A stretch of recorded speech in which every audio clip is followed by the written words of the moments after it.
در آخرین سالهای حکومت شوروی، ارتش آمریکا سخت دنبال نسخه جدیدی از جنگنده‌های فوق پیشرفته بود تا سلطه بر آسمان‌ها رو در اختیار داشته باشه.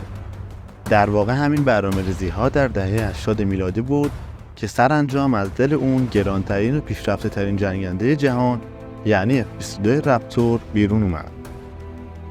اما چیزی که کمتر در مورد اون صحبت شده این بود که F-22 رپتور یک پروژه تک و تنها نبود، بلکه ارتش آمریکا طبق سنت همیشگی خودش از شرکت‌های سازنده خود خواسته بود که طرح‌های خود رو بسازن تا از میون اونها بهترین گزینه رو انتخاب کنن.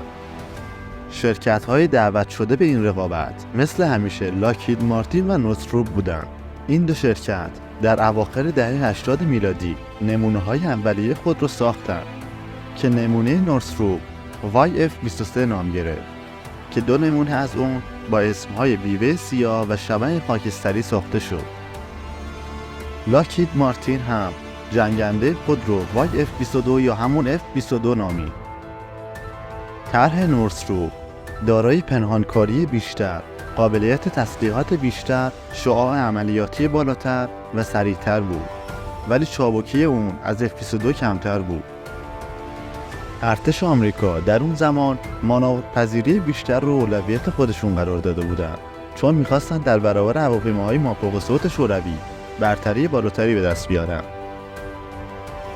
و همین موضوع باعث شد این جنگنده فوق‌العاده و عجیب رد بشه.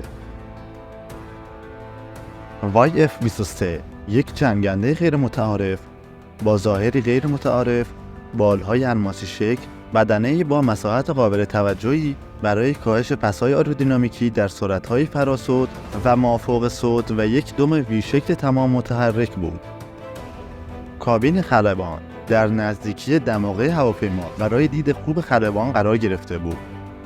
محل اسلحه در قسمت زیرین بدنه بین ورودی هوا و پشت عرابه فرود اصلی قرار گرفته بود.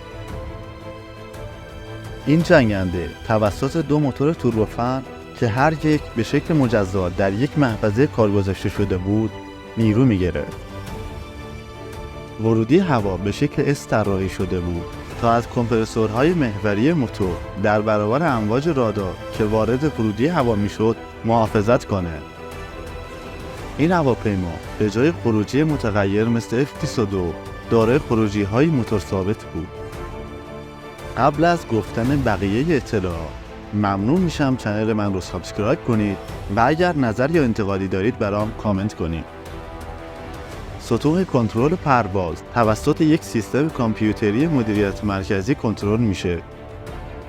خلبان آزمایشی اظهار داشت که YF-23 دارای عملکرد برتر با زاویه حمله در مقایسه با هواپیماهای قدیمی بود و به زاویه حمله 60 درجه به راحتی میرسید. انحراف فلاپ‌های بال به پایین و باله‌ها به بالا در دو طرف به طور همزمان برای ترمز آیرودینامیکی فراهم شده بود. اولین YF-23 با موتورهای پرت اند ویتنی در 18 سپتامبر 1990 به سرعت 1.43 ماخ در حالت سوپرکروز رسید، در حالی که دومی با موتورهای جنرال الکتریک در 29 نوامبر به 1.6 ماخ در حالت سوپرکروز رسید. در مقایسه YF-22 در حالت سوپرکروز به سرعت 1.58 ماخ رسید. YF-23 تا حداکثر سرعت 1.8 ماخ با پس‌سوز آزمایش شد و به حداکثر زاویه 25 درجه دست یافت.